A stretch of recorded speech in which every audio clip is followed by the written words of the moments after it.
दोस्तों welcome to Arjun official. अदालत में दरिंदे संजय रॉय के बयान से साफ हो गया है कि कोलकाता अस्पताल कांड में एक से ज़्यादा लोग शामिल थे। दरिंदे संजय ने गलती से एक ऐसा बयान दे दिया है जिससे साफ हो गया है कि इस कांड में वह अकेले नहीं था। अब सीबीआई का शक हकीकत में बदलने लगा है। 10 दिन बाद अब यह साफ होने लगा है कि महिला के साथ तकरीबन 7 में से 10 लोग शामिल थे। एक भयंकर खुलासे में बताया गया कि करीब 7 से 10 लोगों ने शराब पीकर उन्होंने पीड़िता के साथ कसकर उसे मारा पीटा और उसके साथ भयंकर कांड किया। खुलासे में यह भी दावा किया गया कि इन 7 लोगों में से 2 ने महिला की टांग पकड़कर जरासंध की तरह अलग कर दिया, फिर संजय को बुलाया, लेकिन यह तो कुछ भी नहीं। आगे ऐसे ऐसे खुलासे हुए हैं। उसके बाद यह साफ हो गया है कि यह काम अकेले संजय का नहीं था, बल्कि इसमें कई लोग शामिल हैं। अब प्रिंसिपल समेत 7 लोगों का बचना नामुमकिन है। सब लोग जानेंगे विस्तार से, लेकिन आगे बढ़ने से पहले कमेंट में जय श्री राम जरूर लिखें और इस वीडियो को लाइक अवश्य कर दें। चैनल को भी सब्सक्राइब अवश्य कर दें। दोस्तों, यह मेरा छोटा सा चैनल है जिसे आपको सब्सक्राइब कर देना है, वीडियो को लाइक कर देना है, क्योंकि यह काम आपके लिए 1 सेकंड का है, लेकिन इससे हमारी काफ़ी मदद होती है। दरअसल अदालत में संजय रॉय ने वह कबूल कर लिया जिसके इंतजार में पूरा भारत मुंह लटकाए खड़ा था। पूरे भारत को यह पता था कि यह काम एक बंदे का नहीं है। यह संदेश अब हकीकत में बदलता दिख रहा है कि इस कांड में कोई एक नहीं बल्कि तकरीबन 7 लोग शामिल हैं और यह पूरी तरह से प्लान मर्डर है। इसी कारण सीबीआई फुल एक्शन में है और कोलकाता के मर्डर केस में 7 आरोपियों का पॉलीग्राफ टेस्ट शुरू हो गया है। उधर सीबीआई के अनुसार बिना दरवाजे वाले सेमिनार हॉल में कांड हुआ और किसी को चीख सुनाई क्यों नहीं दी। अब सीबीआई यह जानने की कोशिश कर रही है कि अपराध को बिना किसी बाधा के कैसे अंजाम दिया गया। क्या कोई व्यक्ति हॉल के बाहर निगरानी कर रहा था? सीबीआई यह भी देख रही है कि सेमिनार हॉल से कोई चीख या शोर नहीं सुनाई दिया। इन सभी तथ्यों से यही साफ होता है कि महिला के साथ दरिंदगी सेमिनार हॉल में नहीं बल्कि कहीं और की गई थी। उन्हें किसी और रूम में जमकर मारा पीटा गया था और फिर हत्या के बाद उन्हें सेमिनार हॉल में लाकर रख दिया गया, जिसके बाद उनके शव को दरिंदे संजय के हवाले कर दिया गया। लेकिन अब संजय ने जो बयान दिया है उससे साफ हो रहा है कि वह अकेले नहीं था, बल्कि इसमें कई लोग शामिल थे। अदालत में दिए गए संजय के बयान को तो जानेंगे, लेकिन उससे पहले सबसे भयंकर खुलासे को देखते हैं जिसमें 7 लोगों के शामिल होने का दावा किया जा रहा है। दरअसल सोशल मीडिया पर एक पोस्ट में दावा किया गया है कि कोलकाता के आरजीकर मेडिकल कॉलेज अस्पताल में हुई महिला डॉक्टर की हत्या संजय रॉय ने नहीं बल्कि अस्पताल के 7 ट्रेनी डॉक्टरों ने की थी। मेरी बात जरा ध्यान से सुनिए, फिर मैं सब कुछ क्लियर कर दूंगा। इस पोस्ट में कहा गया है कि इन ट्रेनी डॉक्टरों ने पहले महिला के साथ कांड किया और फिर उसकी टांगों को बेरहमी से चीर दिया, जैसे महाभारत में जरासंध का किया गया था। जरासंध को मारने का एकमात्र तरीका यह था कि उसे बीच से चीरकर 2 भागों में विभाजित किया जाए और फिर उन हिस्सों को अलग अलग दिशा में फेंक दिया जाए ताकि वे फिर से जुड़ ना सके। भीम ने इसी तरीके से जरासंध का वध किया था। एक्टिविस्ट मधु किश्वर ने सोशल मीडिया प्लेटफॉर्म एक्स पर इस बारे में एक पोस्ट किया जिसमें उन्होंने बताया कि अस्पताल में काम करने वाली एक महिला डॉक्टर और उसकी दोस्त के बीच हुई फोन कॉल बातचीत में यह दावा किया गया है। उन्होंने इस बातचीत का ऑडियो भी शेयर किया जो बंगाली में है। माना जा रहा है कि सीबीआई को इस ऑडियो कॉल से कई गंभीर सुराग मिल सकते हैं। मधु किश्वर के अनुसार इस बातचीत में कहा गया है कि महिला एक बहुत ही होशियार स्टूडेंट थी, लेकिन उसे अस्पताल और प्रिंसिपल के कुछ बेहद भयानक राज पता थे जिसके कारण उसे धमकियां दी जा रही थी। उसे अपनी थीसिस पूरी नहीं करने दी जाएगी, लेकिन इसके बावजूद भी महिला डरने वाली नहीं थी। इसका विरोध किया और कहा कि अगर उसे परेशान किया गया तो वह अस्पताल की काली करतूतों को उजागर कर देगी। जिसके बाद पिछले 6 महीने से उसे लगातार परेशान किया जा रहा था। उसे बिना रुके 26 घंटे की नाइट शिफ्ट पर रखा जा रहा था और उस पर भारी काम का प्रेशर डाला जा रहा था। चेस्ट डिपार्टमेंट के हेड, सीनियर पीजीटी और अन्य लोग भी इस बात से वाकिफ थे।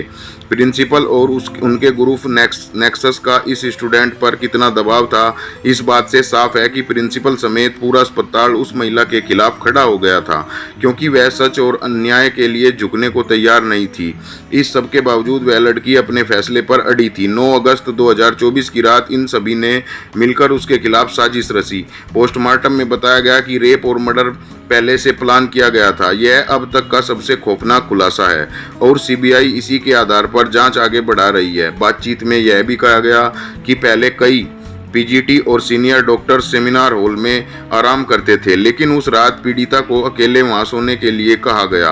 कुछ स्टूडेंट्स ने अफवाह फैला दी कि कमरा निर्माणाधीन है और वहां कोई नहीं जा सकता, जिसके बाद उस सेमिनार हॉल में किसी की जाने की हिम्मत नहीं हुई। फोन पर बात कर रही अस्पताल के डॉक्टर ने दावा किया कि घटना से पहले 4 साथी स्टूडेंट्स ने पीड़िता के साथ सेमिनार रूम में डिनर किया था, जिसमें एक लड़की भी शामिल थी। यह चारों सीबीआई के रडार पर हैं और इनकी पॉलीग्राफी टेस्ट भी कराया जा रहा है, लेकिन इनके बाद पीड़िता को सेमिनार हॉल में अकेले सोने के लिए कहा गया। बातचीत में यह भी बताया गया कि करीब 7 लोगों का एक ग्रुप नीचे गया और शराब पीकर फिर उन्होंने पीड़िता के साथ हाथ कसकर पकड़े, उसे मारा पीटा और उसके साथ कांड किया। इस वारदात में एक महिला इंटर्न ने भी मदद की। खुलासे में यह भी दावा किया गया कि उनमें से 2 ने पीड़िता के पैर पकड़कर जरासंध की तरह अलग कर दिया, जिससे उसकी पेल्विक की हड्डियां टूट गई।